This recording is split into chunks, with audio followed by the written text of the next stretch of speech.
ಅಂಬಿಗನಿಗೆ ಅನುಗ್ರಹ. ಶ್ರೀ ಗುರುಭ್ಯೋ ನಮಃ. ಅಧ್ಯಾಯ 19.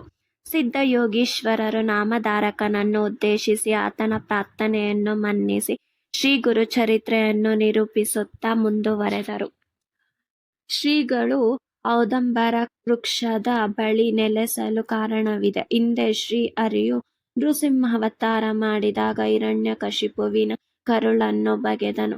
ಆಗ ಆತನ ಉಗುರುಗಳಿಗೆ ಆ ದೈತ್ಯನ ಹೊಟ್ಟೆಯಲ್ಲಿದ್ದ ಕಾಲಕೂಟ ವಿಷವು ಅಂಟಿಕೊಂಡು ಉಗುರುಗಳು ಬೆಂದು ಹೋಯಿತಂತೆ. ಈ ಉಗ್ರತೆಯನ್ನು ಶಾಂತಗೊಳಿಸಲು ಮಹಾಲಕ್ಷ್ಮಿಯು ಅತ್ತಿ ಹಣ್ಣುಗಳನ್ನು ತರಿಸಿ ಉಗುರುಗಳಿಗೆ ಚುಚ್ಚಿದಳು. ಆಗ ತೊಂದರೆಯು ಪರಿಹಾರವಾಗಿ ಶ್ರೀಹರಿಯು ಔದುಂಬರ ವೃಕ್ಷವನ್ನು ಹರಿಸಿದನು.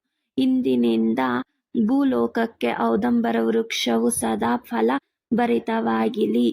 ಇದರ ದರ್ಶನದಿಂದಲೇ ಎಂತಹ ಉಗ್ರ ವಿಷವು ಶಾಂತವಾಗಲಿ. ಇದರ ದರ್ಶನದಿಂದ ಬಂಜೆಯು ಪುತ್ರವತಿಯಾಗಲಿ. ಇದರ ನೆರಳು ಬಿದ್ದ ಜಲದಲ್ಲಿ ಸ್ನಾನ ಮಾಡಿದವರಿಗೆ ಗಂಗಾ ಸ್ನಾನ ಫಲ ದೊರೆಯಲಿ. ಇದರ ನೆರಳಿನಲ್ಲಿ ಜಪ ಮಾಡಿದರೆ ಇಷ್ಟ ಸಿದ್ಧಿಯಾಗುವುದು. ಇದನ್ನು ಸೇವಿಸುವವರು ಆಯುರಾರೋಗ್ಯ ಪಡೆಯಲಿ. ಶ್ರೀ ಲಕ್ಷ್ಮೀನಾರಾಯಣರು ಸದಾ ಔದುಂಬರ ವೃಕ್ಷದ ನೆರಳಿನಲ್ಲಿ ನೆಲೆಸಿರುತ್ತಾರೆ. ಅದರಿಂದಲೇ ಈ ವೃಕ್ಷಕ್ಕೆ ಮಹತ್ವ ಬಂದಿದೆ. ತ್ರಿಮೂರ್ತಿ ಸ್ವರೂಪರಾದ ಶ್ರೀ ಗುರುಗಳು ಈ ಮಹಿಮೆಯನ್ನು ಗೌರವಿಸಲು ಔದಂಬರ ವೃಕ್ಷವನ್ನೇ ಹರಿಸಿ ಬರುವರು. ಶ್ರೀ ಗುರು ಸನ್ನಿಧಾನಕ್ಕೆ ಮಧ್ಯಾಹ್ನ ಸಮಯದಲ್ಲಿ 64 ಮಂದಿ ಯೋಗಿನಿಯರು ದರ್ಶನಕ್ಕಾಗಿ ಬಂದು ಅವರಿಗೆ ದಿವ್ಯಾಹಾರಗಳನ್ನು ನೀಡಿ ಗುರುಗಳ ಬಗ್ಗೆ ಅಲ್ಲಿನ ಗ್ರಾಮವಾಸಿಗಳಿಗೆ ಕುತೂಹಲವಾಯಿತು. ಈ ಆಶ್ಚರ್ಯವನ್ನು ಪರೀಕ್ಷಿಸಬೇಕೆಂದು ಗ್ರಾಮವಾಸಿಗಳು ಧೈರ್ಯಶಾಲಿ ಒಬ್ಬನನ್ನು ಅಲ್ಲಿ ಕವಲಿಟ್ಟರು. ಒಂದು ಮಧ್ಯಾಹ್ನ ಗುರು ಸನ್ನಿಧಾನದಲ್ಲಿ ಕಂಡ ದೃಶ್ಯವನ್ನು ನೋಡಿದ ಕಾವಲುಗಾರನು ಈ ರಹಸ್ಯವನ್ನು ಪರೀಕ್ಷೆ ಮಾಡಿದವನ ಅಂತ್ಯ ನಿಶ್ಚಿತ. ಈ ಕೆಲಸ ನನಗೆ ಬೇಡ ಎಂದು ತಾನು ಕಂಡ ಅದ್ಭುತವನ್ನು ಪದಗಳಲ್ಲಿ ಬಣ್ಣಿಸಲು ವಿಫಲನಾದಾಗ ಗ್ರಾಮಸ್ಥರು ಭಯಭೀತರಾದರು.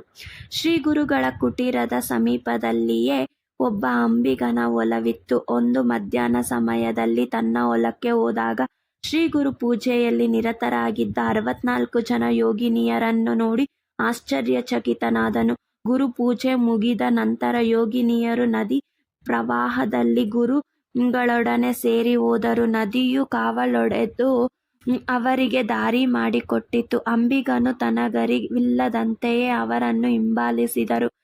ಸ್ವಲ್ಪ ದೂರ ಸಾಗಿದ ಮೇಲೆ ಇಂದ್ರನ ಅಮರಾವತಿಯಂತಹ ದಿವ್ಯ ನಗರವು ತೋರಿತು. ಅಲ್ಲಿ ಸುವಾಸಿನಿಯರು ಶ್ರೀಗುರುಗಳನ್ನು ಆರತಿ ಎತ್ತಿ ಸ್ವಾಗತಿಸಿದರು. ಷೋಡಶೋಪಚಾರಗಳಿಂದ ಪೂಜಿಸಿದರು. ಬಗೆ ಬಗೆಯ ಪಕ್ವಾನ್ನಗಳ ಮೃಷ್ಟಾನ್ನ ಭೋಜನವನ್ನು ನೀಡಿದರು. ಇದನ್ನು ಕಂಡ ಅಂಬಿಗನು ಆಶ್ಚರ್ಯಚಕಿತನಾದನು. ಅಲ್ಲಿ ಅಂಬಿಗನನ್ನು ಗುರುತಿಸಿದ ಶ್ರೀಗಳು ನೀನೇಕೆ ಇಲ್ಲಿಗೆ ಬಂದೆ ಎಂದು ಕೇಳಲು ಒಡೆಯ ತ್ರಿಮೂರ್ತಿ ಸ್ವರೂಪರಾದ ತಮ್ಮ ಮಹಿಮೆ ಅರಿಯದೆ ಮೂರ್ಖನಾದ ನಾನು ತಮ್ಮನ್ನು ಹಿಂಬಾಲಿಸಿದ್ದೆ, ಮನ್ನಿಸಬೇಕು ಎಂದನು. ಶ್ರೀಗಳು ನೀನು ಇಲ್ಲಿ ಕಂಡ ದೃಶ್ಯಗಳನ್ನು ಯಾರಿಗೂ ತಿಳಿಸಬೇಡ. ಅದನ್ನು ನೀನು ಪ್ರಕಟಿಸಿದ ದಿನವೇ ಮುಕ್ತಿ ಎಂದು ಎಚ್ಚರಿಕೆ ನೀಡಿ ಅವನನ್ನು ಅನುಗ್ರಹಿಸಿದರು. ಗುರುಗಳು ಔದಂಬರಕ್ಕೆ ಹಿಂತಿರುಗಿದ್ದರು. ಅಂಬಿಗನು ತನ್ನ ಮನೆಗೆ ಹಿಂತಿರುಗಿದನು. ಅವನಿಗೆ ಹೊಲದಲ್ಲಿ ಹೊನ್ನು ತುಂಬಿದ ಕೊಡವೊಂದು ದೊರೆಯಿತು. ಇದರಿಂದ ಅವನ ಜೀವನ ಅನಂತವಾಯಿತು. ಸದಾ ಗುರು ಸೇವೆಯಲ್ಲೇ ಕಾಲ ಕಳೆಯುತ್ತಾ ಅಂಬಿಗನು ತನ್ನ ದೊರೆತ ಹಣವನ್ನು ಸದ್ವಿನಿಯೋಗ ಮಾಡಿದನು. ಈ ಮಧ್ಯೆ ಮಾಘ ಮಾಸದ ಹುಣ್ಣಿಮೆ ಬಂದಿತು. ಅಂಬಿಗನು ಗುರುದೇವ, ಪ್ರಯಾಗ ಕ್ಷೇತ್ರದಲ್ಲಿ ಮಾಘ ಸ್ನಾನ ಮಾಡಿದರೆ ಪುಣ್ಯ ಬರುತ್ತದೆಂದು ಕೇಳಿಬಲ್ಲೆ. ಆದರೆ ನನಗೆ ಪ್ರಯಾಗ ಕಾಶಿಗಳನ್ನು ನೋಡುವ ಯೋಗ್ಯತೆ ಇದೆಯೇ ಎಂದನು. ಶ್ರೀ ಗುರುಗಳು ಚಿಂತೆ ಬೇಡ, ನೀನು ಅಷ್ಟು ದೂರ ಹೋಗುವ ಅಗತ್ಯವಿಲ್ಲ. ಆದರೂ ಈ ಸ್ಥಳಗಳನ್ನು ತೋರಿಸಿಕೊಂಡು ಬರುತ್ತೇನೆ. ಈಗ ನಾವು ಕುಳಿತಿರುವ ವ್ಯಾಘ್ರಸ್ನಾನದ ಅಂಚನ್ನು ಹಿಡಿದುಕೋ ಎಂದರು. ಕೂಡಲೇ ಅವರು ಅಂಬಿಗನೊಡನೆ ಆಕಾಶ ಮಾರ್ಗದಲ್ಲಿ ಪ್ರಯಾಗವನ್ನು ತಲುಪಿದರು. ಪ್ರಾತಃಸ್ನಾನವನ್ನು ಅಲ್ಲಿಗೆ ಮುಗಿಸಿ ಮಧ್ಯಾಹ್ನದ ಹೊತ್ತಿಗೆ ಕಾಶಿಯನ್ನು ತಲುಪಿ ವಿಶ್ವೇಶ್ವರನ ದರ್ಶನ ಮಾಡಿಕೊಂಡು ಗಯಾ ಕ್ಷೇತ್ರವನ್ನು ತಲುಪಿದರು. ಅಲ್ಲಿಂದ ತೀರ್ಥಯಾತ್ರೆಯು ಮುಗಿದ ನಂತರ ಔದುಂಬರ ವೃಕ್ಷಕ್ಕೆ ವಾಪಸ್ಸಾದರು. ಅಂಬಿಗನು ಮೂಕ ವಿಸ್ಮಿತನಾದನು.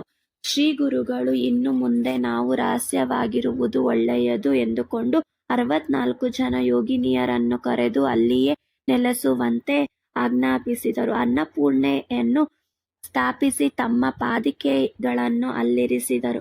ಇಲ್ಲಿ ಸ್ನಾನ ಮಾಡಿ ಸೇವೆಗೈದವರಿಗೆ ಪುತ್ರ ಸಂತಾನ ಹಾಗೂ ಪುಣ್ಯ ಪ್ರಾಪ್ತಿ ಉಂಟಾಗುತ್ತದೆ. ಔದುಂಬರ ಪ್ರದಕ್ಷಿಣೆಯಿಂದ ಕುಷ್ಠ ರೋಗವೂ ಸಹ ನಿವಾರಣೆ ಆಗುವುದು ಎಂದು ಅರಿಸಿದ ಗುರುಗಳು ಭೀಮ ಅಮರಾಜ ಸಂಗಮ ಕ್ಷೇತ್ರವಾದ ಗಾಣಗಾಪುರವನ್ನು ತಲುಪಿದರು.